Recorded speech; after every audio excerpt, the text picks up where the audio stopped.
ಹೇಳಿ ಸರ್. ನಾನು ಹೇಳಿದ್ದೆಲ್ಲ ರೆಡಿ ಇದೆ ತಾನೆ? ಹೌದು ಸರ್, ನೀವೇನು ಊರಿ ಮಾಡ್ಕೋಬೇಡಿ ಸರ್, ಎಲ್ಲ ರೆಡಿ ಇದೆ.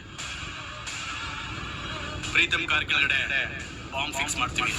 ನೀವು ಸಿಗ್ನಲ್ ಕೊಟ್ಟ ಕೂಡಲೇ ಕಾರ್ನ ಬ್ಲಾಸ್ಟ್ ಮಾಡ್ತೀವಿ ಸರ್. Good, very good. ನೋಡು, ಆ ಟೈಮಲ್ಲಿ ನಾನು ಫೋನ್ ಮಾಡೋದಕ್ಕಾಗಲ್ಲ. ನಾನು ಹೇಳೋದನ್ನ ಸರಿಯಾಗಿ ಕೇಳಿಸ್ಕೊ. ಕಾರು ನಮ್ಮನೆಯಿಂದ 3ನೇ ತಿರುವು ದಾಟ್ತಿದ್ದ ಹಾಗೆ ನೋಡಿಕೊಂಡು ಕಾರ್ನ ಬ್ಲಾಸ್ಟ್ ಮಾಡಿಬಿಡು. ಆಯಿತು ಸರ್, ಹಾಗೆ ಮಾಡ್ತೀವಿ. ನೋಡು, ಯಾರಿಗೂ ಸ್ವಲ್ಪನೂ ಅನುಮಾನ ಬರಬಾರ್ದು. ಎಚ್ಚರಿಕೆಯಿಂದ ಕೆಲಸನ ಮುಗಿಸ್ಬೇಕು, ಅರ್ಥ ಆಯ್ತಾ? ಅಯ್ಯೋ ಬಿಡಿ ಸರ್, ನಮ್ಮ ಕಸ್ಬೆ ಅಂತದ್ದು. ಯಾರನ್ನೇ ಮುಗಿಸ್ಬೇಕಿದ್ರು ಅದನ್ನ ನೀಟಾಗಿ ಮುಗಿಸ್ತೀವಿ. ಯಾವ ಸಾಕ್ಷಿನೂ ಬಿಟ್ಟಿರಲ್ಲ. ನೀವೇನು ಯೋಚನೆ ಮಾಡಬೇಡಿ. ಬಾಂಬ್ ಬ್ಲಾಸ್ಟ್ ಆಗ್ಬಿಡ್ಲೆ ಕಾರ್ ಪೀಸ್ ಆಗಿರುತ್ತೆ. ಗುಡ್. ಅಂದಾಗೆ ಕಾರಿನ ನಂಬರು, ಕಾರ್ ಕಲರು ಎಲ್ಲ ನೆನಪಿದೆ ತಾನೆ?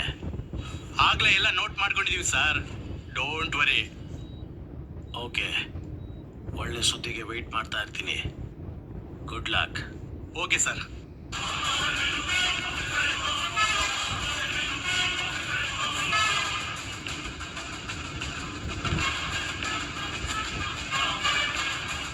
ಹೋಗಿ ಹೋಗಿ ಈ ಆಫೀಸ್ನ ಋಣ ತೀರ್ತು. ಬರೀ ಆಫೀಸಿಂದಲ್ಲ, ಈ ಜನ್ಮದ ಋಣನೇ ತೀರಿದೆ ಕಾವೇರಿ. ನೀನು ಪ್ರೀತು ಇಬ್ರು ಪಶ್ಚಿಮ ವಾಹಿನಿಯಲ್ಲಿ ಬೂದಿಯಾಗಿ ಲೀನವಾಗಿ ಹೋಗ್ತೀರಿ. ಈ ಪರಶುರಾಮ್ ಸಾಮ್ರಾಜ್ಯದ ಎಲ್ಲ ಕೊಂಬೆಗಳನ್ನ ಕತ್ತರಿಸಿ ನಾನು ಈ ಸಿಂಹಾಸನದಲ್ಲಿ ಕೂರ್ತೀನಿ. ಪ್ರೀತು, ಅಕಸ್ಮಾತ್ ನಿನ್ನ ಅದೃಷ್ಟ ಚೆನ್ನಾಗಿದ್ದು ಬದುಕಿದ್ರು ಕಾಲೋ ಕೈಯೋ ಕಟ್ಟಾಗಿ ಹ್ಯಾಂಡಿಕ್ಯಾಪ್ ಆಗ್ತೀಯ.